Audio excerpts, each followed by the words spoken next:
Before we go, make sure you support the channel by subscribe. My brother won't stop smiling. Something strange happened to my brother Alex. He's normally a very stoic man, rarely showing any emotions aside from when he laughs. The most he can give me is a half-assed side smile or a faint chuckle. The only way to get any confirmation from him is by directly asking him how he is, which he is at least very honest about. He isn't depressed.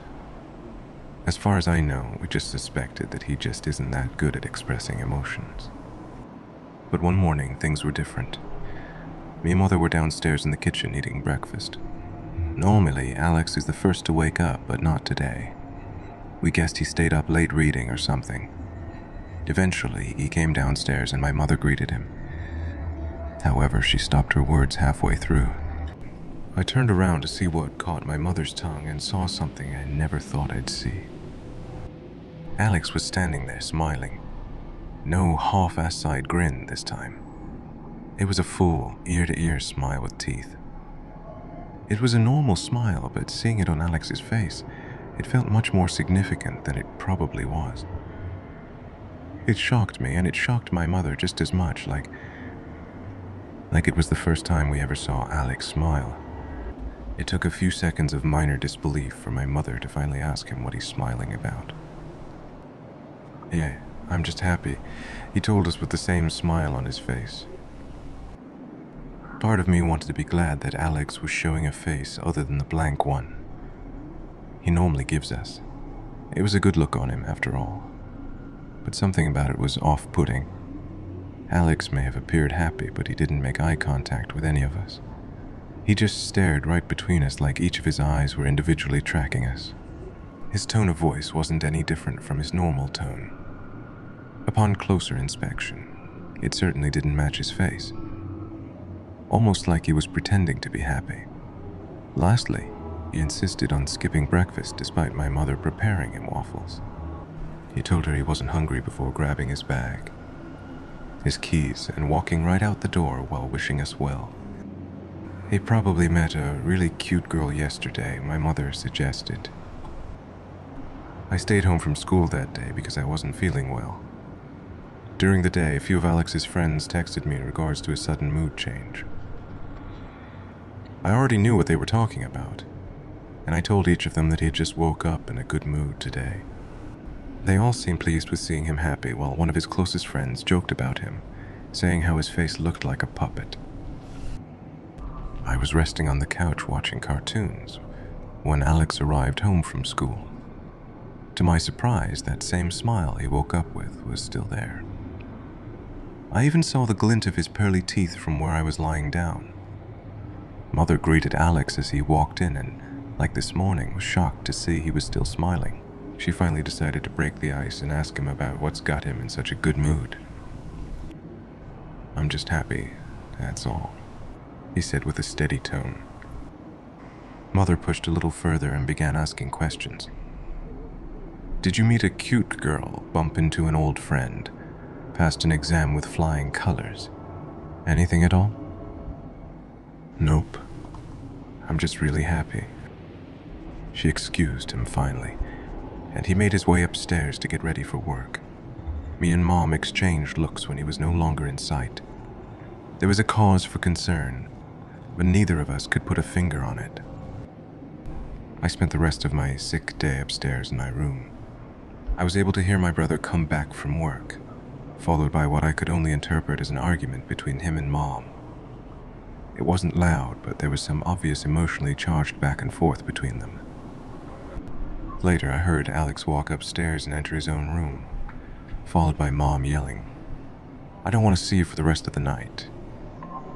When I came downstairs to see Mother and ask what happened, she spoke as her head rested in her hand. He was sent home early from work. His manager told him that he was making customers uncomfortable with his creepy behavior and smiling. Days went by, and the same pattern repeated itself. He was still smiling every time I saw him, and when I wasn't looking, I could assume he smiled still. I would say that I was getting used to the smile, but in all honesty, there was something that was making it hard to accept it. I couldn't even get an answer out of him, since all he would say was that he was just happy. It changed one day.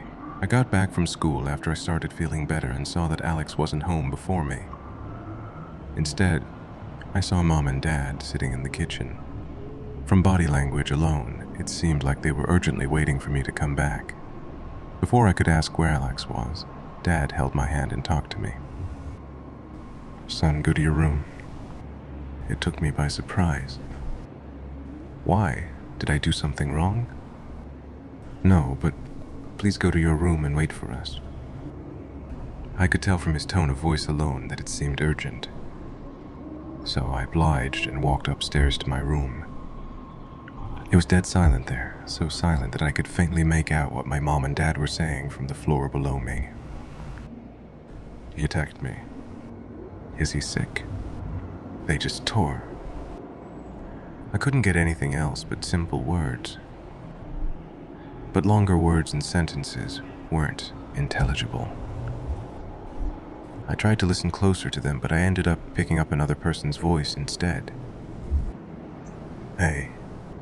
I heard it from outside my room. "Hey." It sounded familiar. "Come over here." I picked up the tone and then voice of Alex from where his room was. It was muffled as it passed through several walls as it came from his room to mine.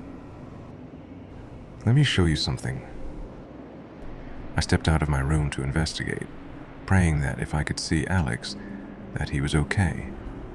I tiptoed out so that my parents didn't hear me and made it to Alex's door. I peeked through the door to find out.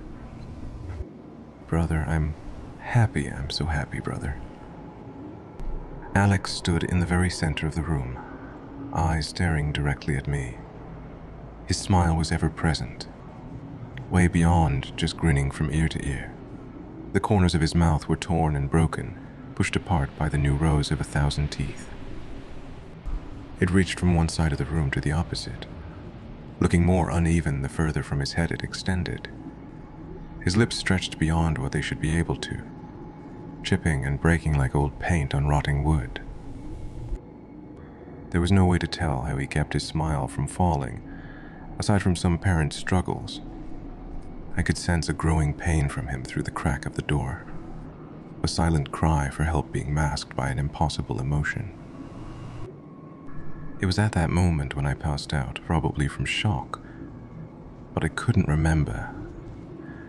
I woke up on the floor right in front of Alex's room. The door was wide open, the window in his room opened, and Alex was no longer inside. I heard the stomping of my dad rushing upstairs with my mom following him. Mom helped me stand while Dad searched inside Alex's room. Then my room, then the bathroom, then their own bedroom. It was clear that wherever Alex was, he wasn't in our home anymore. As of writing this, it's been several weeks since Alex went missing. We tried to go to the police, but the trail ended up cold. Mom and Dad are still clearly shaken up from what happened and have been extra attentive to me and my health as a result. I can't lie when I say I was pretty shaken too. But I'm not so scared of what happened to Alex. It scares me more to think about where he is now and what he's doing with that sick, twisted smile of his.